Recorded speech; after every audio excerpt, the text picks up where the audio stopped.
You can't change what you don't acknowledge. And you certainly can't heal a wound that you refuse to look at because it's too ugly or too painful. I have sat on this stage for over 2 decades, and I have seen every variation of family dysfunction you can imagine, but there is a specific kind of chaos that comes when a human being has been kept in a box for 10 years and is suddenly let out into the bright light of day. They don't just walk out, they explode out. They don't know where the boundaries are because for a decade, the boundaries were the walls of a prison cell disguised as a sanctuary. And that is exactly what I was looking at when the producers first handed me the dossier on the Whitman family. When I look at a case file, I'm not just reading the complaints. I'm listening for what isn't being said, for the silence between the screams. The headline on this one was simple enough on the surface. A 26-year-old woman named Sarah, completely spiraling out of control, tearing her family apart with erratic behavior, substance abuse, and a rage that seemed to come from nowhere. Her parents, Robert and Linda, described her to my team as a monster. That's a heavy word for a parent to use about their child.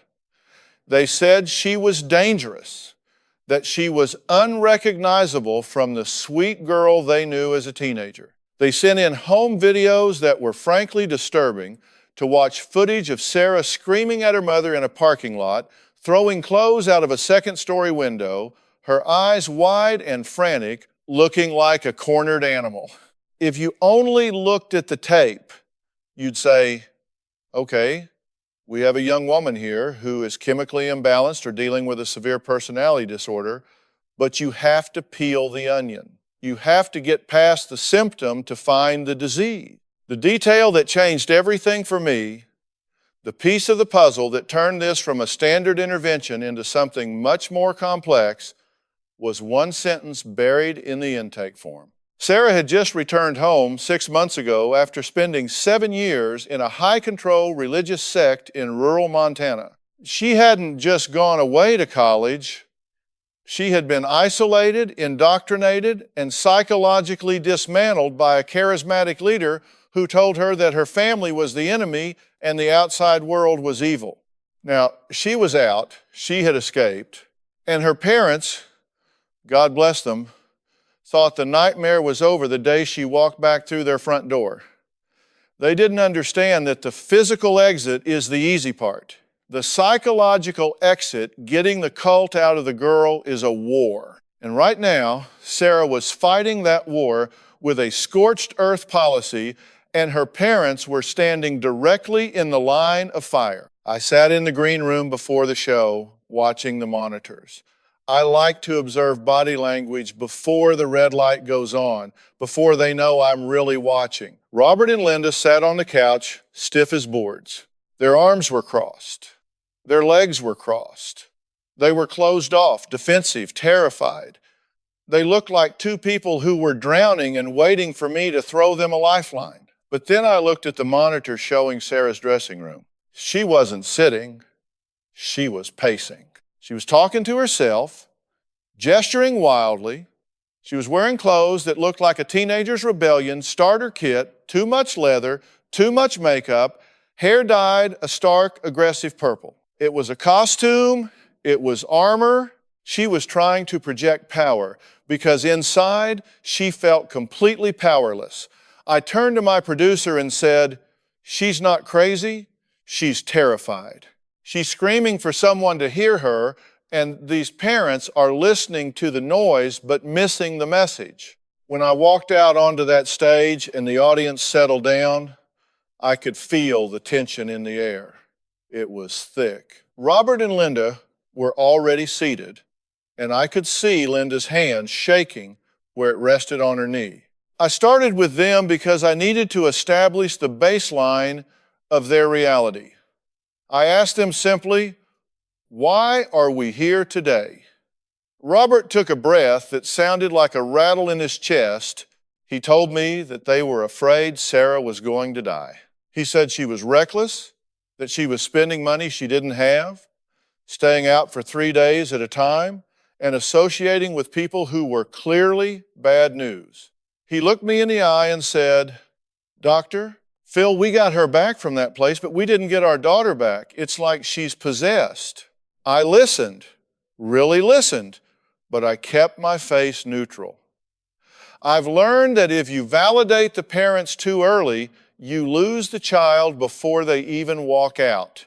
If Sarah felt ganged up on, the wall would go up and we'd never get anywhere. I needed to understand their perspective, yes, but I also needed to challenge their definitions. They saw out of control. I saw a pendulum that had been held to the extreme right for 7 years. Total restriction, no autonomy, silence, obedience, and now that the hand was removed, it had swung violently to the extreme left. That is physics, that is human nature. If you starve someone, they will gorge themselves when they finally see food. Sarah was gorging on life, on volume, on agency. Was it healthy? No. Was it dangerous? Absolutely. But was it incomprehensible? Not to me. I asked Linda, when you say she's a monster, what does that mean to you? Linda started crying immediately. She talked about the verbal abuse. She said Sarah called them sheep and controllers. She said Sarah accused them of trying to put her back in a cage. "We just want her to be safe," Linda sobbed. "We just want her to follow some basic rules of the house. Curfew, respect, sobriety." I nodded. Those are reasonable requests for a 26-year-old living at home under normal circumstances. But these were not normal circumstances. These parents were trying to apply standard operating procedures to a trauma victim. They were trying to put a Band-Aid on a bullet hole. Then it was time to bring Sarah out. I watched the audience's reaction as she walked onto the stage. There was a murmur. She walked with a swagger that didn't quite reach her eyes. She sat down on the solo chair, far away from her parents, and crossed her legs, looking out at the audience with a defiant smirk. But I saw her hands. She was gripping the armrest so hard her knuckles were white. She was holding on for dear life. I looked at her, really looked at her, and I didn't start with an accusation. I didn't ask her why she was tormenting her parents. I leaned forward, looked her right in the eye, and asked, "You're tired, aren't you?" The smirk faltered for a fraction of a second. She blinked. "I don't know what you're talking about," she said, her voice sharp, defensive. "I'm fine. They're the ones with the problem. They're the ones who brought me to this circus." "I'm not talking about them right now," I said, keeping my voice low and steady. "I'm talking about you. I'm talking about the energy it takes to be this angry, to be this guarded, 24 hours a day. It's exhausting to fight a war when nobody else knows the battlefield. I'm asking if you're tired of fighting." She stared at me, and for a moment, the studio went silent. I could see the gears turning. She had prepared for a fight. She had prepared for me to wave the finger and tell her to grow up. She wasn't prepared for me to see the exhaustion behind the rage. "I'm not fighting," she said, but the conviction was gone. "I'm just trying to live. They won't let me live." "Define living," I said, because from where I'm sitting, looking at the tape of you smashing your father's windshield with a golf club, that doesn't look like living. That looks like suffering. That looks like someone who is in so much pain they have to break things just to hear a sound that matches how they feel inside. Sarah looked away, her jaw tightening. "You don't know what I've been through," she whispered. "No, I don't," I told her. "But I'm the only one here who is willing to listen to it without judging you for it. So tell me what they don't get. You say they're controlling you? You say it's just like the cult? That's a big statement, Sarah. You're comparing your parents who love you to a group that exploited you. Why?" This was the pivot point. We had to get into the backstory. We had to understand the 7 years that were stolen from her. The parents were wincing in their seats, terrified of what she might say, but the truth is the only thing that works. You can't fix what you don't face. And Sarah was about to open the floodgates. It wasn't a cult at first, Sarah said, her voice dropping an octave, the bravado slipping just enough to let the girl underneath peek through. It was a community. I was 19, Dr. Phil. I was in college, I was failing classes, and I felt like I didn't fit in anywhere. Then I met these people. They told me I was special. They told me I had a purpose. They didn't ask for money. They just asked for devotion. I sat back in my chair, nodding slowly. This is the seduction phase. I tell people all the time, you don't wake up one morning and decide to join a cult. You don't sign up for abuse. You sign up for love, for acceptance, for a place to belong. And that is exactly what they gave her right before they started tightening the screws. Sarah described the progression with a clarity that was chilling. First, it was cutting off toxic friends. Then, it was limiting contact with family because they didn't understand the mission. Then, it was the surrender of autonomy for 7 years, she said, staring at her boots. I didn't choose what I ate. I didn't choose when I slept. I didn't choose who I spoke to. If I wanted to walk to the mailbox, I had to ask permission. If I had a thought that was critical of the leader, I had to confess it publicly in a group session where everyone would scream at me for hours until I broke down. I looked over at Robert and Linda. They were weeping. They had heard bits and pieces of this, but hearing it laid out in this environment under these lights hits different. It makes it real. But here is the tragedy of the situation. Their reaction to hearing this horror story was to try to build a fortress around her to protect her from ever being hurt again. And they didn't realize that a fortress from the inside looks exactly like a prison. So let's fast forward. I said, bridging the gap between the past and the present. You get out, you escape, you come home, and what happens? They started doing the same thing, Sarah snapped, pointing a trembling finger at her father. The very first night I was back, I wanted to go for a walk. Just a walk to the corner store to buy a pack of gum. And he stood in front of the door. He said, it's too late. It's not safe. You're not going out there. I was protecting you, Robert blurted out, leaning forward. Sarah, you had been gone for 7 years.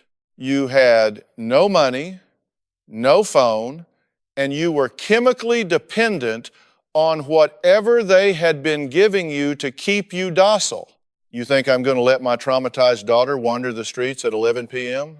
You stood in front of the door, Sarah repeated, her voice rising to a shout just like he did. You told me I couldn't leave. You told me I didn't know what was good for me. Do you have any idea what that feels like? To finally get the courage to run away from a man who controls your every move, only to come home to a father who does the exact same thing? I am not a cult leader, Robert yelled back. Stop, I said. I didn't shout, but I put enough bass in my voice to rattle the floorboards. Both of you, stop. I turned my chair to face Robert squarely. Robert, look at me. You are a father who loves his daughter. I get that. You are terrified. I get that too. But you have to understand the optics here. You are judging your actions by your intentions. You know you want to keep her safe. But Sarah is judging your actions by her experience. And her experience tells her that when a man stands in front of a door and tells her she can't leave, she is back in hell.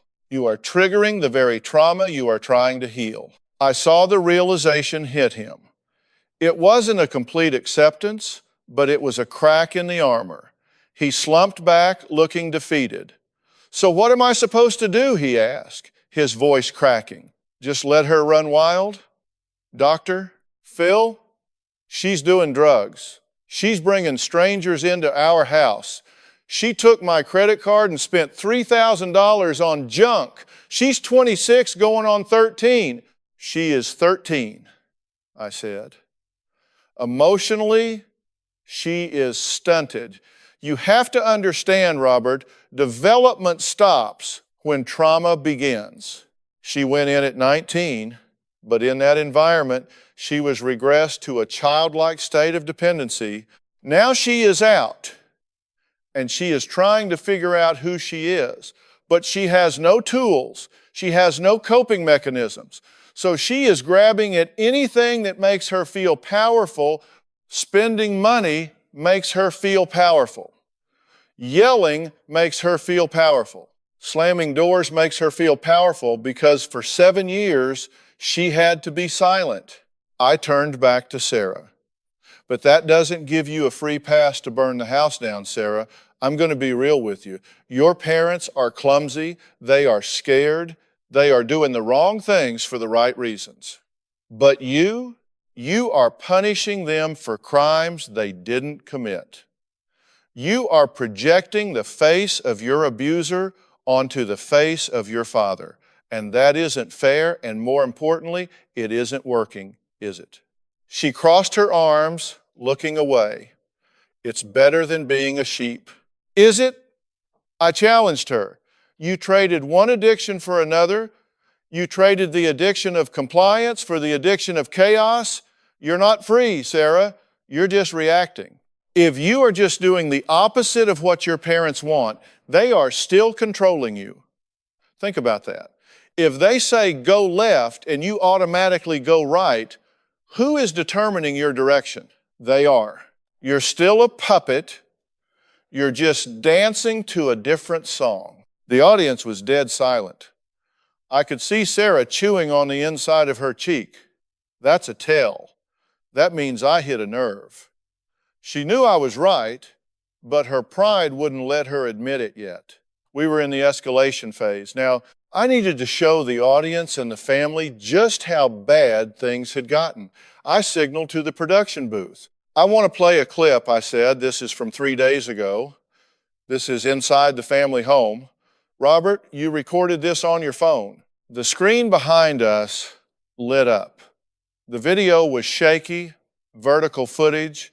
It showed the hallway of a nice suburban home, but the audio was a war zone. You could hear wood splintering. The camera panned to a bedroom door that was being kicked from the inside. Sarah's voice was screaming, a primal, guttural sound that made the hair on the back of my neck stand up. Let me out! I hate you! I wish you were dead! In the video, Linda is seen standing in the hallway, weeping, holding her hands over her ears. Robert's voice from behind the camera is shaking. Sarah, please. We just want to talk. Crash. The door flew open, the frame splintering. Sarah emerged on the video, looking disheveled, her eyes wild. She lunged at the camera at her father. The phone dropped, and the screen went black, but the audio continued. Scuffling sounds, a slap, more screaming. The clip ended. The studio was silent. I looked at Sarah. She wasn't looking at the screen. She was looking at her lap, her face pale. That's hard to watch, I said softly. Sarah, when you see that, who do you see? Do you see a liberated woman? Do you see someone who is in control of her life? Or do you see a frightened child throwing a tantrum because she doesn't have the words to say, I'm hurting? I asked them to take the locks off the outside, she whispered. Her voice was barely audible. What? I leaned in. I asked them. She said louder this time, looking up with tears in her eyes. My bedroom door. My dad put a lock on the outside. He said it was to stop me from sneaking out at night. He locked me in, Dr. Phil. He locked me in my room. I felt a cold chill go through the room. I turned slowly to Robert. Robert, did you lock a 26-year-old woman in her bedroom from the outside? Robert looked panicked. She was threatening to go meet a drug dealer. I didn't know what else to do. I was trying to keep her in the house. You locked her in. I repeated, letting the weight of the action hang in the air. You took a woman who spent 7 years being held against her will, and you locked her in a room. I was trying to save her life, Robert cried out, the desperation pouring off him. You might have been trying to save her life, I said, my voice grave, but you were destroying her soul. You cannot cage a bird that has just escaped a cage and expect it to sing, Robert. You can only expect it to attack the bars. And that, I pointed to the black screen where the video had played, that was the attack. This was the knot we had to untie. The parents were operating out of a paradigm of containment.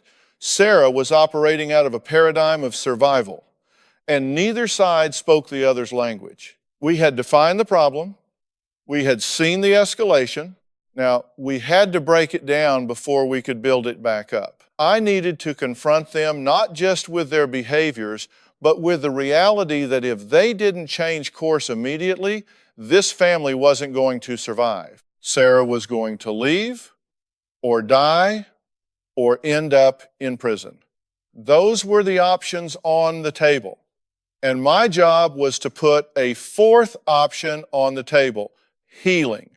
But we were a long way from there. This is the part where the ground has to shake. I had to destabilize the system they had built. You see, families operate like a mobile hanging over a crib. If one piece moves, everything else has to move to keep the balance. Even if the balance is dysfunctional, it's still a balance. Robert and Linda had balanced their lives around controlling Sarah's chaos. Sarah had balanced her life around fighting their control. If I just told them to stop, they wouldn't know how to stand up.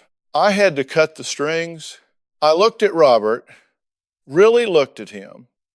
He was a man who was used to fixing things.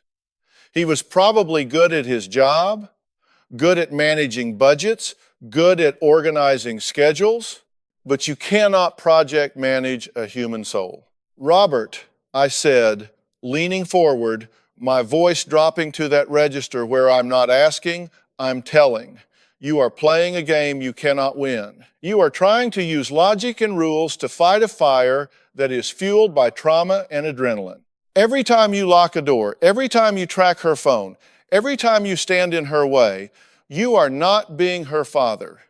You are being her jailer. And let me tell you something about jailers. Prisoners hate them. Is that what you want? Do you want your daughter to hate you? Robert's face crumpled. He took off his glasses and rubbed his eyes. No, he whispered, I want her back. I want my little girl back. She is not your little girl anymore, I said, and I let the silence hang there. That little girl is gone. She died in that compound. The woman sitting here today is a survivor of something you can't even imagine. And she is screaming at you, see me, respect me, let me make my own mistakes. And you are saying, no, you're broken, let me fix you. You are invalidating her reality every single day. I turned to Sarah. She was watching her father, her expression unreadable. And you, I said, shifting my focus, you are not innocent in this. You are a victim, yes, but you are also a volunteer. You are volunteering for this chaos. You say you want freedom? Freedom isn't smashing a windshield. Freedom isn't getting high to numb the pain. Freedom is taking responsibility for your own life. If you want to be treated like an adult, you have to act like one. You can't demand autonomy while you're living in their house, spending their money, and terrorizing them. Sarah bristled. I can't get a job. I have no resume for the last 7 years. Who's going to hire me? Oh, sorry about the gap. I was busy being brainwashed. I'm stuck. You are stuck because you are waiting for them to change, I countered. You are waiting for them to stop being your parents so you can start being yourself. That's not how it works. You have to decide who you are, regardless of what they do. You are defining yourself in opposition to them. That is still dependency. You are still letting them hold the pen. I could see the wheels turning. This was the confrontation phase. We were stripping away the excuses. No more he made me do it. No more she's out of control. We were getting down to the raw nerve of the issue, fear. I want to bring out someone who can maybe help us see this from a different angle.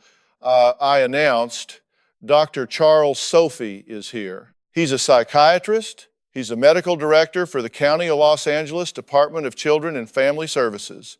And he's dealt with more trauma than most people see in 10 lifetimes. Dr. Sophie walked out, looking sharp and serious as always. He sat down next to me and I could feel the energy in the room shift. He wasn't there to coddle anyone, he was there to diagnose.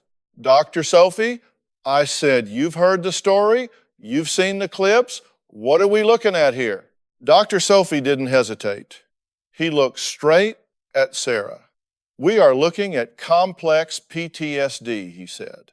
We are looking at a young woman whose brain has been rewired to perceive any form of authority as a threat to her existence. Her amygdala, the part of the brain that handles fear, is firing constantly. She is in fight or flight mode 24/7. And her parents, they are adding fuel to the fire by trying to contain an explosion. He turned to Robert and Linda. You are traumatizing her all over again. Every time you restrict her movement, her brain goes right back to the compound. It's a physiological reaction. She can't help it. And you, he looked back at Sarah, you are using that trauma as a shield. You are using it to justify behavior that is self-destructive. You are hurting yourself to hurt them. She needs deprogramming, Robert interjected, his voice hopeful. That's what we need, right? Someone to go in there and undo what they did? I shook my head. It's not a computer, Robert. You don't just hit delete. This isn't about erasing the past. It's about building a future that is strong enough to carry the weight of the past. You can't deprogram her. You have to empower her. I looked at Sarah. Here is the hard truth. You are 26 years old. You have lost 7 years of your life. That is a tragedy. It is unfair. It is cruel. But if you spend the next 7 years being angry about it, you will have lost 14 years. And then 21. Do you want to wake up at 40 and realize you spent your entire life reacting to what happened to you in your 20s? Sarah looked down at her hands. I don't know how to stop, she whispered. I don't know how to be normal. That's okay, I said softly. Nobody expects you to know how. You haven't had the chance to learn, but you have to be willing to learn. And that means putting down the golf club. That means stop screaming and start listening. And it means I turn to the parents that you have to let go. Robert looked terrified. Let go? If I let go, she'll fall. She might, I agreed. And if she falls, she will learn how to get up. But if you keep holding her up, her legs will never get strong. You are crippling her with your protection. You have to back off. You have to take the locks off the doors. You have to stop tracking her phone. You have to treat her like a roommate, not a prisoner. But the drugs, Linda sobbed, what if she overdoses? Then we deal with that. I said, my voice firm, but locking her in her room won't stop an addict. It just makes them more creative. If she is an addict, she needs treatment, not a jail cell. And right now, she isn't accepting treatment because it's coming from you. It has to be her choice. I turned back to Sarah. I have a question for you. If I offered you a way out, a real way out, would you take it? Not back to the cult, not to the streets, but to a place where you can heal on your own terms. A place where nobody is going to lock you in, but where you have to do the work, where you can find out who Sarah is when she isn't fighting a war. Sarah looked up, her eyes wide. She looked suspicious but interested. What kind of place? A dual diagnosis treatment center, I said. One of the best in the country. They specialize in trauma and addiction. They understand cult deprogramming, but not in the way your dad thinks. They help you rebuild your identity. But here's the catch. Your parents can't make you go. I can't make you go. You have to walk through that door yourself. And once you're there, you can leave anytime you want. But if you leave, you're on your own. No money from mom and dad, no coming back to sleep on their couch. You are truly free. Is that scary? Yes, she said, her voice trembling. Good, I said. Fear means you're paying attention. But staying here in this house with these people who love you but are suffocating you, that is a death sentence for your relationship. You need space. They need space. You need to fire your parents as your managers and rehire them as your mom and dad. And the only way to do that is to leave. I let that sink in. The audience was silent, waiting. This was the moment. The breakthrough wasn't a sudden hug or a tearful apology. It was the realization that the current situation was unsustainable. It was the acceptance that love wasn't enough. They needed skills, they needed boundaries, and they needed separation. Robert looked at Linda. Linda looked at Sarah. Sarah looked at me. I can't stay here, Sarah said finally. I hate who I am here. I hate who you are here too, I said bluntly. And I bet you hate who they are when you're here. I do, she admitted. They turn into monsters. Then let's stop the monster movie, I said. Let's rewrite the script. You go to treatment, you get your head clear, you get off the chemicals, you talk to therapists who understand mind control. And your parents, they go to therapy too. They learn how to be parents to an adult survivor, not wardens to a juvenile delinquent. I turned to the cameras. This isn't just about one family. This is about anyone watching who is holding on too tight. You think you're saving them, but you're drowning them. Sometimes the most loving thing you can do is let go and trust that they can swim, or at least trust that they'll figure it out before they sink. I look back at the family. We have a plan. But a plan is nothing without execution. Are you willing to do the work? Sarah took a deep breath. She looked at her parents, then back at me. If they promise to back off, she said, I can't make them promise, I said. I can only give them the tools. But I can tell you this, if you go to this center, you won't be under their roof. You won't be under their rules. You'll be under the rules of life. And life is a strict teacher, Sarah, but it's a fair one. I'll go, she said. Robert let out a sob of relief. Linda buried her face in her hands.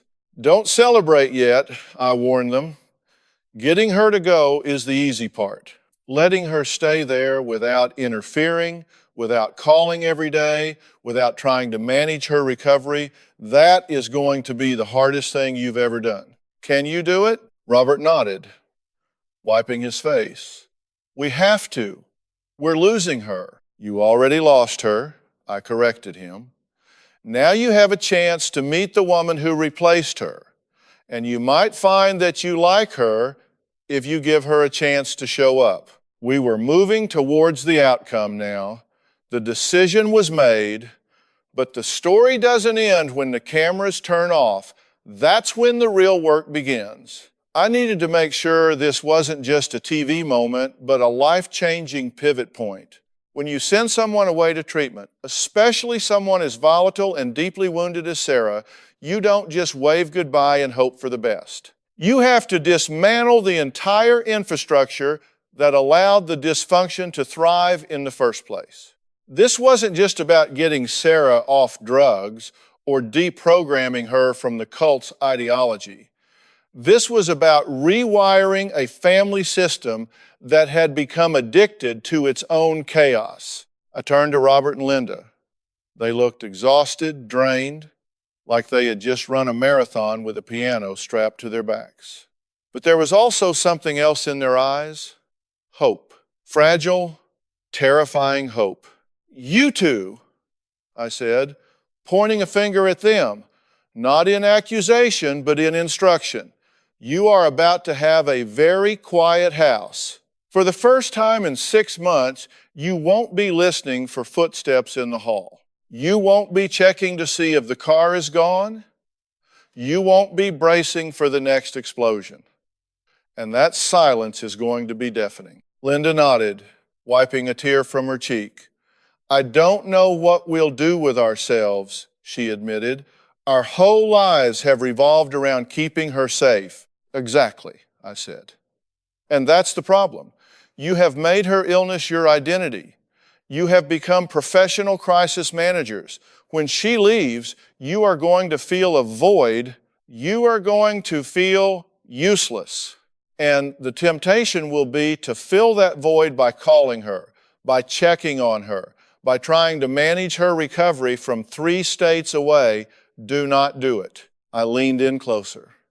If you call that treatment center every day, if you send her care packages, if you try to control her therapy, you are sabotaging her. You are telling her, I don't trust you to do this. I don't trust the professionals. I only trust my own anxiety. And that anxiety is poison to her recovery. You have to let her go. You have to let her fall. You have to let her figure out who she is when nobody is watching. Robert looked like he was about to argue, but then he stopped. He took a deep breath. We'll try, he said. Don't try, I corrected him. Do it, because if you don't, she will come back here and the cycle will start all over again. And next time, it won't be a golf club through a windshield. It will be something you can't fix. I turned to Sarah. She was sitting straighter now. The defiant smirk was gone, replaced by a look of serious contemplation. She looked like a soldier preparing for battle. But this time, the enemy wasn't her parents. It was herself. Sarah, I said, softening my tone, you are about to walk into a place where nobody knows your story. Nobody knows about the cult. Nobody knows about the tantrums. You get to start with a blank slate. That is a gift. But it's also a challenge, because when you strip away the anger, when you strip away the victimhood, you have to find out what's left. And that can be scary. You might find sadness. You might find grief for the years you lost. You might find shame. And that is okay. You have to feel it to heal it. She nodded, her eyes glistening. I just want to feel normal, she whispered. Normal is a drier setting, I said with a small smile. You don't want to be normal. You want to be healthy. You want to be whole. And you can be. But you have to do the work. You have to participate in your own rescue. Are you ready? I think so, she said. Good, I said. Then let's do this. We wrapped up the show, but the real work was just beginning. I spoke to the producers backstage. We arranged for Sarah to go directly to the treatment center from the studio. No going home to pack. No last-minute goodbyes that turn into arguments. A clean break. It was harsh, maybe, but necessary. When you're dealing with addiction and trauma this severe, you have to act with surgical precision. I watched from the wings as Sarah hugged her parents. It wasn't a long hug. It wasn't overly emotional. It was tentative. It was the hug of people who had hurt each other deeply but were trying to find a way back. Robert held her for a moment, then let go. Linda kissed her cheek and stepped back. Sarah picked up her bag and walked away with one of our staff members. She didn't look back. That was the first step. But the journey is never a straight line. 3 months later, I got an update. The producers handed me a file. It contained progress reports from the treatment center, letters from Sarah, and notes from her therapist. I sat down in my office and opened it, bracing myself. I've seen this go both ways. Sometimes the separation works wonders. Sometimes the demons are too strong. The first report was rough. Sarah had fought the program tooth and nail for the first 2 weeks. She had been disruptive in group therapy. She had tried to manipulate the staff. She had even tried to leave once, packing her bags and walking to the gate before realizing she had nowhere to go. This is typical. It's the extinction burst, the last gasp of the old behavior before it dies out. But then something shifted. Around week 4, Sarah started talking. Not screaming, not blaming, but talking. She opened up about the cult leader. She talked about the fear, the isolation, the loss of self. She cried for days. She grieved the girl she was at 19. And slowly, she started to rebuild.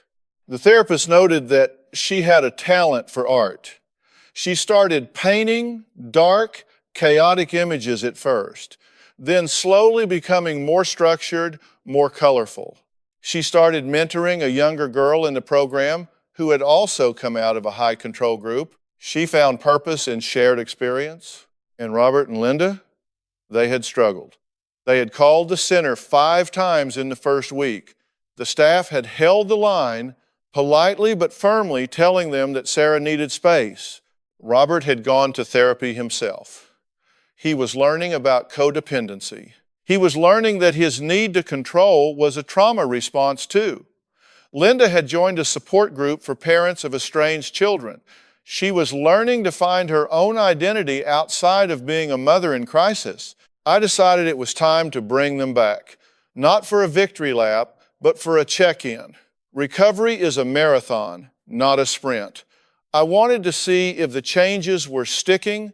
When Sarah walked onto the stage 3 months later, the difference was palpable. The purple hair was gone, replaced by a natural brown. The heavy makeup was gone. She was wearing jeans and a simple sweater.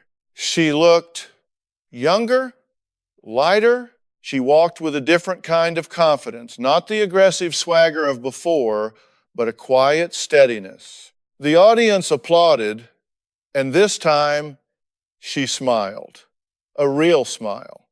It reached her eyes. Robert and Linda were there too. They looked different as well, less tense, less guarded. They sat on the couch, leaving the solo chair for Sarah, but they didn't look like they were about to pounce. They looked like they were waiting to meet a stranger. So I said, leaning back in my chair, "It's been 90 days. Sarah, tell me, who is this person sitting in front of me?" Sarah laughed, a genuine, throaty sound. "I'm still figuring that out," she said, "but I know who she isn't. She isn't a victim, she isn't a puppet, and she isn't a monster." "That's a good start," I said. "What was the turning point for you?" "It was when I realized that nobody was coming to save me," she said seriously. "In the cult, we were always waiting for the leader to save us. At home, I was waiting for my parents to fix me or blaming them for breaking me. In treatment, I was alone. I mean, there were people there, but inside my head, it was just me. And I realized that if I wanted a life, I had to build it myself. I had to pick up the bricks." I nodded. "That is profound." Ownership is the antidote to victimhood. You owned your pain, so now you can own your healing. I turned to Robert. "And you, Dad, how has the silence been?" Robert smiled ruefully. "It was awful at first," he admitted. I felt like I had lost my job. I didn't know what to do with my hands. I kept checking my phone, waiting for a crisis. But then I started sleeping through the night. I started talking to Linda about things other than Sarah. We went on a date. We hadn't done that in years. That's huge, I said. You reclaimed your marriage. You reclaimed your life. And in doing so, you gave Sarah the space to reclaim hers. We're proud of her, Linda said, reaching out to touch Sarah's hand. Sarah didn't pull away. She squeezed back. It's not perfect, Sarah added quickly. I still have bad days. I still get angry. I still have nightmares about the compound. But I have tools now. I know how to breathe. I know how to ask for help without screaming. And I know that my parents aren't the enemy. They're just people. Flawed people who love me. And that, I said, looking at the camera, is the definition of grace. Seeing your parents not as gods or monsters, but as people. Seeing yourself not as a tragedy, but as a work in progress. This was the outcome I had hoped for. It wasn't a fairy tale ending. They weren't skipping off into the sunset. Sarah still had years of therapy ahead of her. She still had to figure out a career, relationships, life outside the bubble, but she was no longer drowning. She was swimming, and her parents were no longer throwing her anchors disguised as life rafts. They were standing on the shore, cheering her on. But I had one more question, the hard question. Sarah, I said, what happens next? You're out of treatment. You're back in the world. Are you going back home? The room went silent. This was the litmus test. Sarah looked at her parents. Then she looked at me. No, she said firmly, I love them, but I can't live with them. Not yet, maybe not ever. I need my own space. I'm moving into a sober living house near the treatment center. I got a job at a bookstore. I'm going to take some art classes. Robert flinched slightly, but he nodded. We support that, he said, his voice thick with emotion. We just want you to be happy. I am happy, Sarah said. For the first time in a long time, I smiled. That is music to my ears. You are breaking the cycle. You are stepping out of the shadow of the cult, out of the shadow of your parents' anxiety, and into your own light. And that takes courage. I turned to the audience. This is what it looks like, I said. It's messy, it's painful, it's hard work, but it is possible. If you are watching this and you feel stuck, if you feel like your past defines your future, look at this young woman.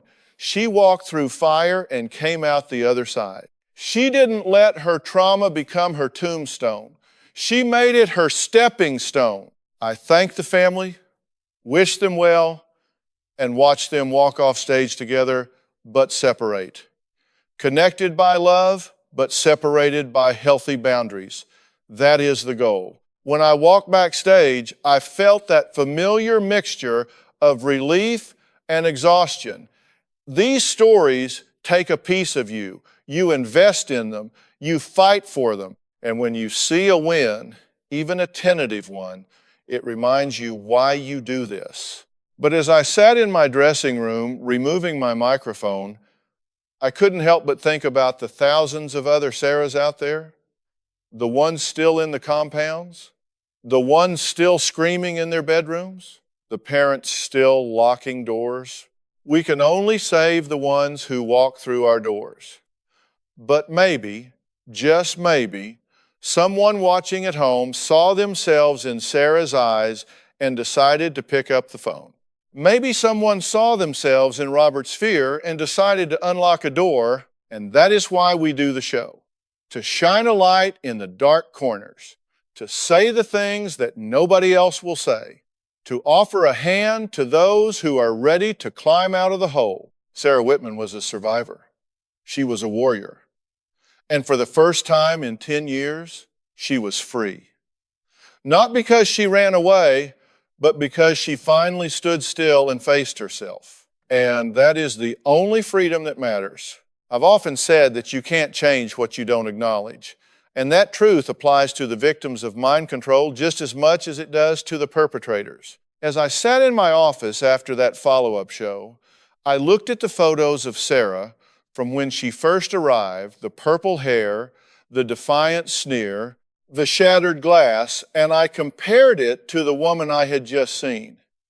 The difference wasn't just physical, it was a shift in the soul. What people don't understand about high control groups is that they don't just tell you what to think, they tell you who to be. They perform a psychological lobotomy, scraping away your personality, your history, and your desires, and replacing them with a template designed for obedience. When Sarah came home, she wasn't just a rebel without a cause. She was a woman trying to find her original self in a pile of rubble. And that's a violent, messy process. I had to sit Robert and Linda down one last time away from the lights just to make sure they really heard me. I told them, you have to stop apologizing for the 7 years she was gone, and you have to stop trying to make up for them in 7 months. You see, guilt is a terrible motivator for parenting. If you parent out of guilt, you become a doormat. And if you parent out of fear, you become a warden. Robert had been both. He was so afraid of losing her again that he was willing to kill the relationship to save the person. I told him that he had to trust the foundation he laid before she ever met that cult. If he was a good father, then those values were still in there, buried deep under the indoctrination. He had to be the lighthouse, not the tugboat.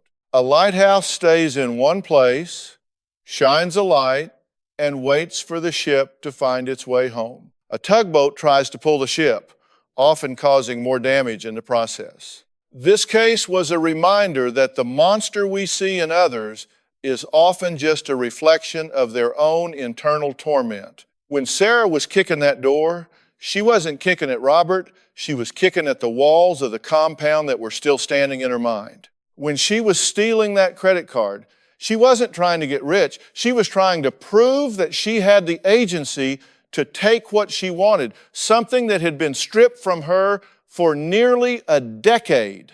Once the parents stopped taking her behavior personally, they were able to stop reacting and start responding. They stopped being participants in her drama and started being observers of her recovery. I also spent some time talking to Sarah privately before she headed back to her sober living house. I wanted to know how she felt about the labels, the cult girl, the runaway, the addict. She looked at me and said, "Doctor, Phil, those were things that happened to me, but they aren't who I am. I used to think I was a broken mirror, just a bunch of sharp edges that cut anyone who got close. But now I think I'm more like a mosaic. I'm made of broken pieces, but I'm being put back together into something that's actually stronger than the original." That is a powerful insight for a 26-year-old. It shows a level of metacognition, thinking about your own thinking, that is the hallmark of true psychological health. The reality of these situations is that there is no back to normal. You don't go back. You only go forward. Robert and Linda had to mourn the daughter they thought they were going to have, the one who would have graduated college at 22, gotten a corporate job, and maybe been married by now. That girl doesn't exist. But the woman who does exist is a survivor. She has a depth of character and a resilience that most people never have to develop. She has seen the darkest side of human nature and decided to walk toward the light anyway. And if they can learn to respect that woman, they will have a relationship with her that is far deeper and more authentic than the one they had before. Life is about choices. Sarah chose to walk away from a cult. She chose to walk onto my stage. She chose to walk into treatment.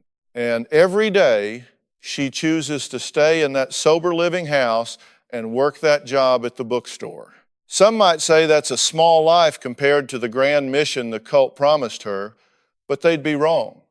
There is nothing bigger than being the boss of your own brain. There is nothing more grand than being able to wake up and decide for yourself what you believe, who you love, and where you're going to walk. As I watched the footage of her walking out of the studio for the final time, I didn't see a girl who was out of control. I saw a woman who was finally taking the wheel. She wasn't looking back at her parents, and she wasn't looking for a leader to follow. She was looking straight ahead. And that's exactly where she needed to be. We provided the platform, we provided the tools, and we provided the wake-up call. But Sarah provided the courage. And at the end of the day, that's the only thing that actually moves the needle. You can give people the best map in the world, but they still have to be the ones to hike the trail. I've done thousands of these shows, and I can tell you that the ones that stick with me aren't the ones with the loudest screaming or the biggest reveals. They're the ones where you see the light bulb go on. They're the ones where a family realizes that they've been fighting the wrong enemy. Robert and Linda weren't the enemy. Sarah wasn't the enemy. The enemy was the silence, the secrets, and the control. Once they brought those things into the light, the enemy didn't have anywhere to hide. They reclaimed their family by letting go of the version of the family they were trying to force. It's a paradox, but it's the truth. Sometimes the only way to keep someone is to let them go. And that's exactly what happened here. Sarah Whitman went from being a prisoner of a cult to a prisoner of her family's fear, and finally, she became a free woman. It wasn't an easy journey, and it certainly wasn't a pretty one, but it was a real one. And in this business, real is the only thing that counts.